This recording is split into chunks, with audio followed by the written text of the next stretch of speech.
আসসালামু আলাইকুম। Hello guys, সবার কি অবস্থা, কেমন আছেন, কি খবর? আজকে আমরা গিয়েছিলাম এক জায়গায় ঘুরতে। তারপর দেখলাম মাশাআল্লাহ একটা গাছে অনেকগুলো চলতা। তারপরে অনেকজনে জিগাইলাম, খোঁজাখুঁজি করলাম যে বাড়ি গিয়ে চলতে গাছের মালিককে। তার লগে পয়সা পাইলাম, তার লগে কথাটা কইলাম যে ভাই চলতে কত করে দিবেন। এগুলা দেখেন আমাদের কপাল ভালো অনেক মাশাআল্লাহ। এগুলো হচ্ছে 12 মাসের চলতা। ঠিক আছে, চলতে বলে অনেক বড় বড় মাশাআল্লাহ।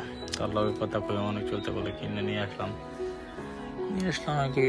বাইরে থাকি, জলপাই সিজন তো চলে গেল, তো চলতে রাস্তার দাম নিয়ে যাবো এই নিয়ত কইরা। পরে তার লগে কথাবার্তা কইয়া ফাইনাল কইরা গাছে উঠলাম, চলতে পারতেছি মাশাআল্লাহ অনেক বড় বড়।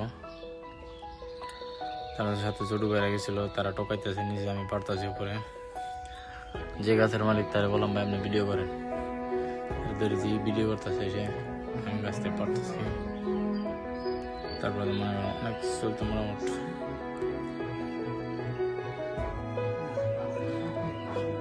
চলতে অনেকগুলা পারা হয়েছে। নিজে পাতা বড় বড়, পাতা থেকে কুজো কুজো ভালো। এই যে দেখেন টিনের অবস্থা খুব খারাপ, এখানে অবস্থা খুব খারাপ, এটার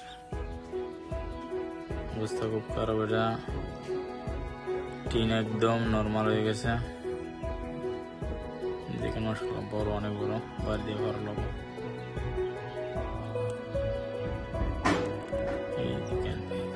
এই থেকে চেক করতে যে আছে কি নাই। তারপরে তো মনে করেন পারলাম এই যে শেষের দিকে ওই পাশে রয়েছে। তারপরে যে টোকাইয়া কানে করলাম, আবার খেতে টোকাইতেছি। পানির মধ্যে পড়ছে না, আমি টোকাই দেবো। আমি দেখবো ওই যে সাথে বাতিজা লুয়েছি সাথে চলতে পারবে টোকাইতেছে।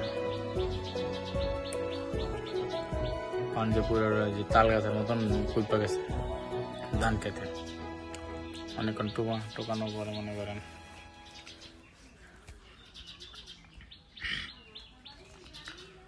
দেখেন টোকাইতেছি অনেকগুলা। তারপরে যে নিয়ে আসলাম বাড়িতে, দেখেন এই যে দইতেছে এই যে এতগুলো চলতা। তারপরে যে সিদ্ধ দিয়ে দিলাম নিয়ে আসা। সবাই দেখেন কেমন হয়েছে, আচার বানাই এলাম। তারপর ইনশাল্লাহ যে খাবো, দেখুন চেক করে ইনশাল্লাহ নিয়ে আসসালামু আলাইকুম।